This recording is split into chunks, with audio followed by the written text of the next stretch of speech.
ধ্বনি ভাষার ক্ষুদ্রতম একক। বাংলা ভাষায় 37টি মৌলিক ধ্বনি রয়েছে। এই ধ্বনিগুলোকে দুইটি শ্রেণীতে ভাগ করা যায়: মৌলিক স্বরধ্বনি, মৌলিক ব্যঞ্জনধ্বনি। তাহলে আমরা এবারে এই ধ্বনিগুলো একটু লেখা প্রকাশ করি। ধ্বনি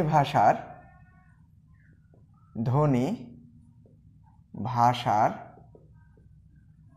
ক্ষুদ্রতম একক। ধ্বনি ভাষার ক্ষুদ্রতম একক, অর্থাৎ এই যে ধ্বনি রয়েছে, এই ধ্বনিটা ভাষার সবচেয়ে ছোট ধাপ এবং নিম্নে অবস্থান করেছে, এবং এই ধ্বনির মাধ্যমেই বর্ণ গঠিত হয়, শব্দ তৈরি হয়, তারপরে বাক্যে রূপান্তর হয় এবং ভাষায় পূর্ণাঙ্গতা প্রকাশ পায়। এই জন্যই বলা হয় ধ্বনি হচ্ছে ভাষার ক্ষুদ্রতম একক। বাংলা ভাষায় 37টি মৌলিক ধ্বনি রয়েছে।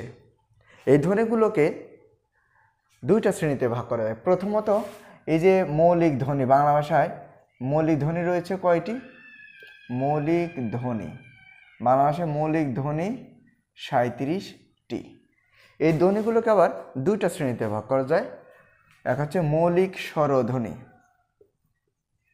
মৌলিক স্বরধ্বনি।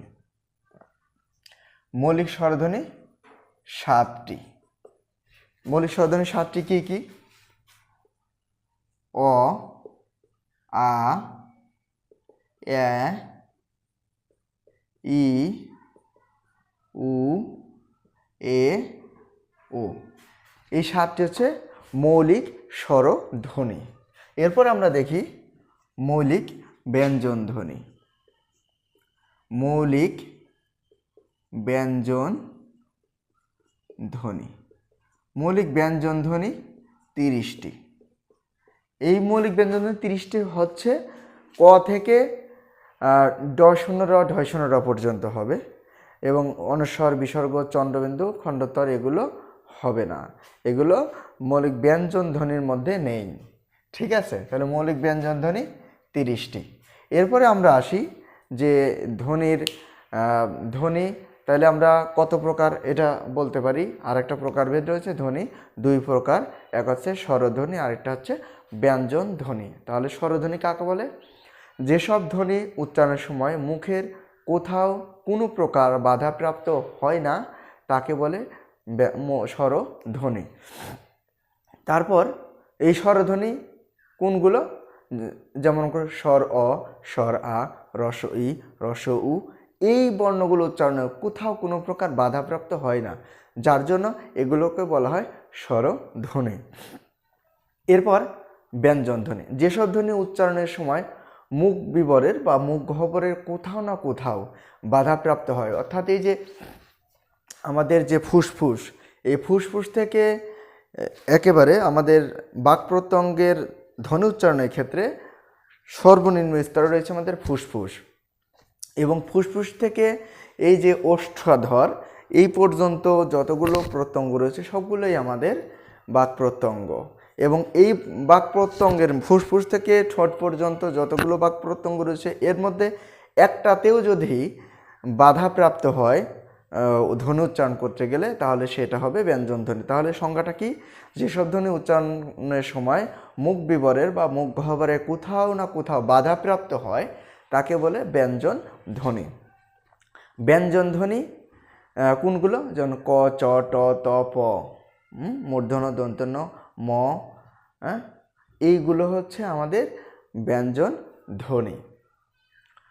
তারপরে আমরা দেখি যে ধ্বনির প্রতীককে বলা হয় বর্ণ। ধ্বনির প্রতীককে কি বলা হয়? বর্ণ। অর্থাৎ ধ্বনি যখন আমরা কোনো কিছু মুখ দিয়ে বলি তখন কিন্তু সেটা ধ্বনি হয়, এবং ওই ধ্বনিগুলো যখন লিখে প্রকাশ করি তখন সেটা হয় বর্ণ। তাহলে ধ্বনির প্রতীককে বলা হয় বর্ণ। এই বর্ণ চোখে দেখার বর্ণ কানে শোনার বিষয়কে চোখে দেখার বিষয়ে পরিণত করা হয়। বর্ণ। স্বরবর্ণের প্রতীক, স্বরধ্বনির প্রতীককে বলে স্বরবর্ণ। স্বরধ্বনির প্রতীককে স্বরবর্ণ বলে, ব্যঞ্জন ধ্বনির প্রতীককে বলে ব্যঞ্জন বর্ণ। এই ক্ষেত্রে বর্ণ 2 প্রকার, স্বরবর্ণ, ব্যঞ্জন বর্ণ। স্বরবর্ণ 11টি, ব্যঞ্জনবর্ণ 39টি, মোট বর্ণ 50টি। এই 50টি বর্ণের একত্রিত নাম হচ্ছে বর্ণমালা। ঠিক আছে, এই বর্ণমালার এই 50টি বর্ণমালার পাশাপাশি আরও কিছু বর্ণ রয়েছে, যেমন কারবর্ণ, অনুবর্ণ, যুক্তবর্ণ এবং সংখ্যাবর্ণ। ঠিক আছে, তাহলে আমরা স্বরবর্ণগুলো দেখি। স্বরবর্ণ রয়েছে 11টি। স্বরবর্ণ 11টি কী কী? স্বর অ, স্বর আ, হ্রস্ব ই, হ্রস্ব উ, এ, ওই, ও ঔ এবং রি। তাহলে এই 11টি হচ্ছে স্বরবর্ণ। এরপরে রয়েছে ব্যঞ্জনবর্ণ। ব্যঞ্জনবর্ণ মোট 39টি, ক থেকে চন্দ্রবিন্দু পর্যন্ত এই 39টি বর্ণ হচ্ছে ব্যঞ্জন বর্ণ। আশা করি প্রিয় শিক্ষার্থী বন্ধুরা তোমরা সকলেই বুঝতে পেরেছো। সবাইকে ধন্যবাদ।